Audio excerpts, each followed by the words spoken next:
it's Joshua Vergara. What's going on, everybody? Yeah, we're starting this camera test off by going over to watch Spider-Man Brand New Day. Got the popcorn. I have dropped one already, but yeah, we're gonna start things off with this on this video.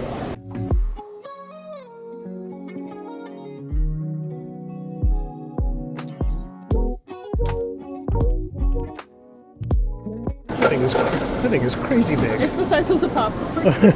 I know, huh? Look at that. That was really good. Honestly, up there as probably my favorite Spider-Man movie, right up there with No Way Home. I especially love the part when like Batman swoops in on the dragon, looks at Spider-Man and goes, "Who the hell are you?"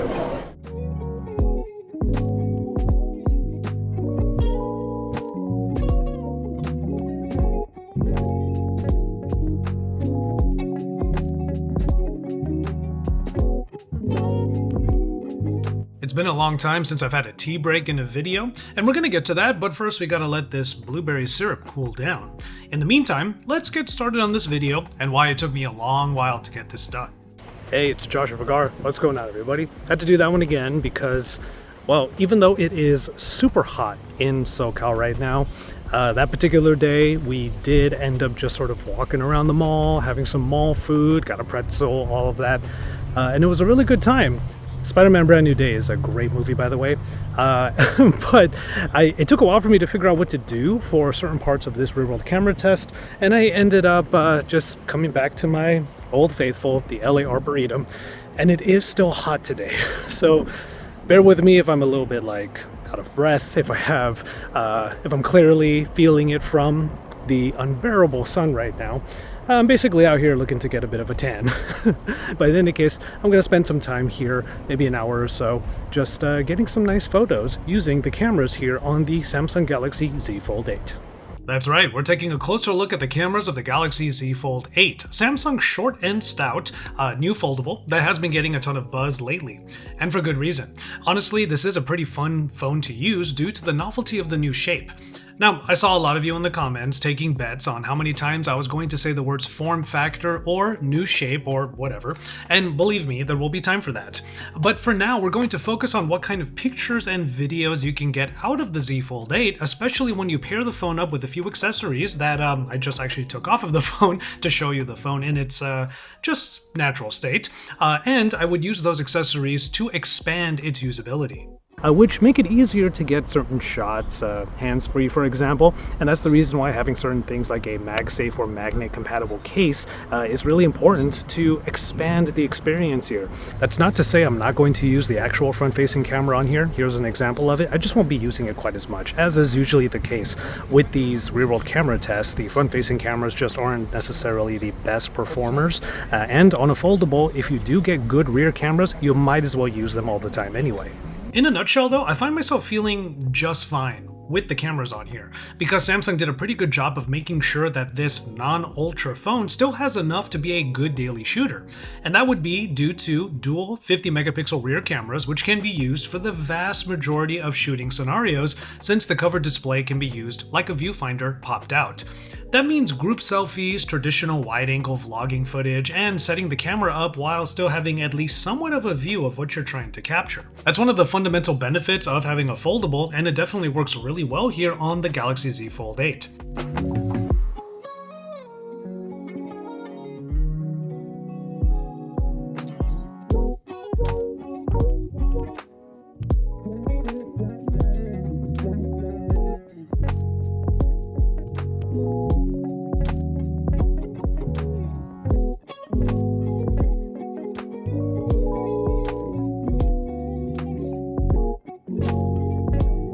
So it's been a little bit now, and I'm sure you've seen a whole lot of content about this phone at this point, but you're going to see some from me as well, because I am among the people who are really thoroughly enjoying the Galaxy Z Fold 8. And it's not just because of the new shape, it also kind of bridges a couple of gaps between the Galaxy Z Flip and the Galaxy Z Fold Ultra, as it is now called Ultra. There are just a few things about having a smaller but still pocketable tablet form factor that makes a lot of sense, especially since when you open this thing up, it just makes a whole lot of experiences that much better. Now, is it perfect? Of course not, but that's the reason why we do extra videos like this camera test, so that you can see for yourself what this camera is able to do, rather than just kind of writing it off and just saying that it's fine, which it is. I'm not going to say that it's a extraordinary camera or anything like that, but I did want to put it through a couple of real-world scenarios that some of you out there might be looking to it for. Okay, a thought on the lack of zoom. Yes, it's a bummer that's not here. While the cropping of the main sensor can ultimately provide up to maybe a 4x zoom that could lead to good enough results, going anywhere beyond that just isn't recommended. And here's another good example as to why you would want to have optical zoom available on a phone, which is not the case for the Galaxy Z Fold 8. You are going to crop into the main sensor, topping out at 10 times, but I'm looking in the distance there and there's a really nice looking flower, an orange flower just popping out of the greenery that's here. And the greenery itself would provide some nice foreground elements to really make this photo pop. I don't really want to walk through that foliage, and I don't even think I'm able to like walk through there. I can probably stay on the dirt here, so I have to stay like right here and then try to zoom in and get that shot. Also, by zooming in, it would be able to compress the background a little bit and make it look even better. Well, I tried, but this is what you end up getting with that. Just not going to be as good as having the glass available to get that shot more effectively. The zoom on the Galaxy Z Fold 8 tops out at 10x, and I actually had the Ultra on me, which tops out at 30x, thanks to an actual third camera. So I thought I would just try out a couple of comparison shots at just 10x to see what would happen. Clearly, having the support of an optically zoomed 10 megapixel telephoto camera yields better results ultimately, and that does kind of explain why the Ultra is called what it is. Well, at least in the context of the Galaxy Z Fold lineup. We'll explore whether or not the term Ultra actually makes sense for this particular foldable in future videos. You can subscribe to my channel to look forward to my thoughts on the Galaxy Z Fold 8 Ultra.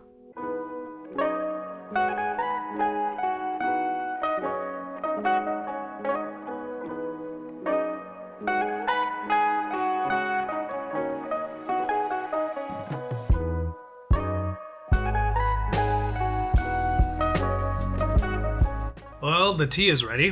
The matcha today is by Ujido, and it's actually the one that I found at my local Sprouts market, which is to say that, you know, the everyday matcha that you might be drinking, it's not going to be the absolute highest quality, but it is definitely the one that you would reach for every day to make a nice drink like this. You may not have top grade matcha in your drink all the time, but everyday premium grade is still more than enough to enjoy the drinks that you end up making.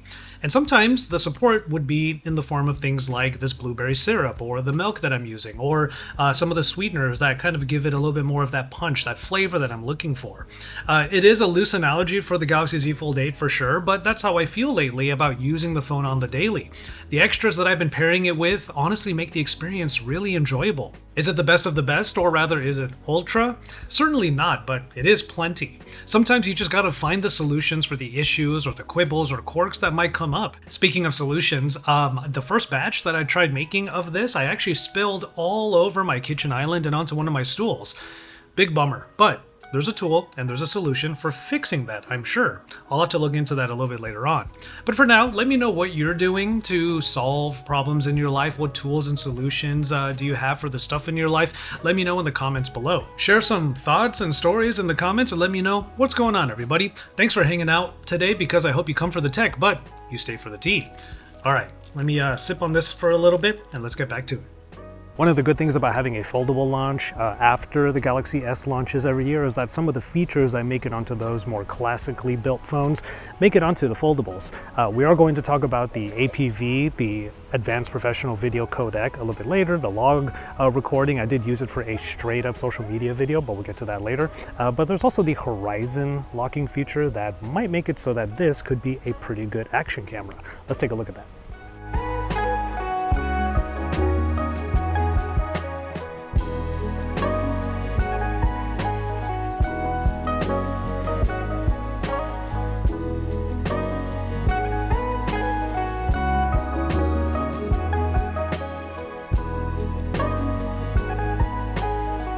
Okay, some of the new features in the phone will round out my perspectives in this video, and we'll start off with what is called My Fan Cam, While I am excited to use this feature in some upcoming BTS concerts that I'm going to attend, I will probably use it more on the Ultra given its ability to zoom farther. After all, I'm not sitting in those floor seats. But while I don't have those scenarios to share in this camera test, the feature can certainly still be used to make some cool content. I do wish that the software would be able to detect more than just people, because I thought it would be cool if you could record something like a duck or a squirrel running by, and then you use my fan cam as a feature to create a whole new tracking video of them. Anyway, perhaps using the feature when you're alone is good enough as a way to get a tracking video of yourself without needing things like a gimbal camera. In a pinch, anyway. Alright, next thing. Flex mode. We don't got it here, and that's kind of okay. Yes, the camera software is one of the places on the previous Folds and on the current Ultra that flex mode can make a little easier for you to frame up shots, like if you set it down just using the nature of the foldable and doing some lower angle shooting comfortably by splitting the interface. The thing is, the hinge on the Z Fold 8 was meant to be springier and not to stop at multiple angles too easily. Like, you can kind of do it a little bit this way, but eventually it just springs all the way to fully open. The thing is, holding the phone like this could surely be good enough for some scenarios, but overall, Samsung just made sure to omit the feature completely in the software. Now, while I know how I would use flex mode in the few times that I have ever used it in previous Fold smartphones, that doesn't mean I used it often. I'll join most of you in lamenting the removal of this feature, just like how the lack of a proper telephoto is a bit of a bummer, but let me know how you feel in the comments how much the loss of flex mode actually influences how you feel about the Galaxy Z Fold 8.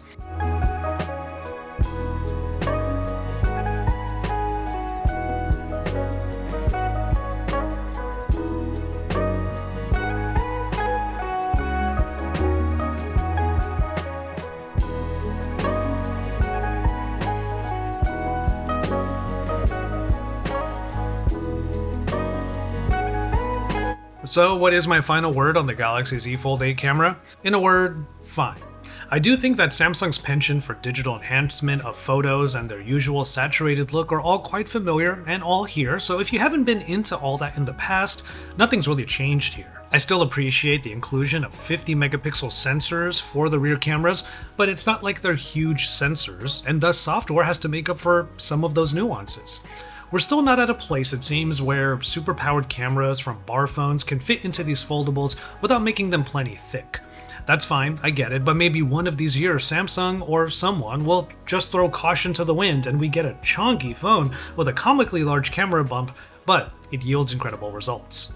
And that's not to say you can't get great results with these cameras, because Samsung certainly tries to provide enough tools for those that want to get sweaty with it. That's why I talked about tools and solutions. Magnetic cases, like this one right here that you've seen me have on the phone quite a lot. Connecting those to various tripods, proper lighting or filters, and getting more granular with what the phone provides, all of that can make quite a bit of difference. I obviously have experience in using all of that, which is why the Galaxy Z Fold 8's inadequacies don't bother me quite as much. I will admit this phone is just one part of my daily carry, which has many ways of making up for the lack of zoom or sensor sizes. But I said I would try to show the camera at use in certain situations that make sense, and as a content creator, I thought a foodie video would be a great way to show one more feature that has come to the new Z lineup: APV and log recording. I went ahead and used the APV, the Advanced Professional Video Codec, and filmed an entire foodie video to post on my social media profile Type 2 Foodie about one of my favorite local Thai spots. Log recording can still have colors recovered in the Gallery app with a number of different looks, or you can do the same thing in full editing suites like DaVinci Resolve. That latter part is more my workflow, which worked a treat with adjustments easily made to create the final result. I think that the Galaxy Z Fold 8 did a fine job in this scenario, which probably means that for people who want to go a little bit more pro with their content capture or just their general captures, it's going to work out fine for them too. And that also means that for everybody else who's just looking for a casual shooter, this provides plenty and you should have a good time with it too. But those are just my thoughts. If you're watching this with your own Galaxy Z Fold 8 in hand by now, definitely let me know how your time with the phone has been.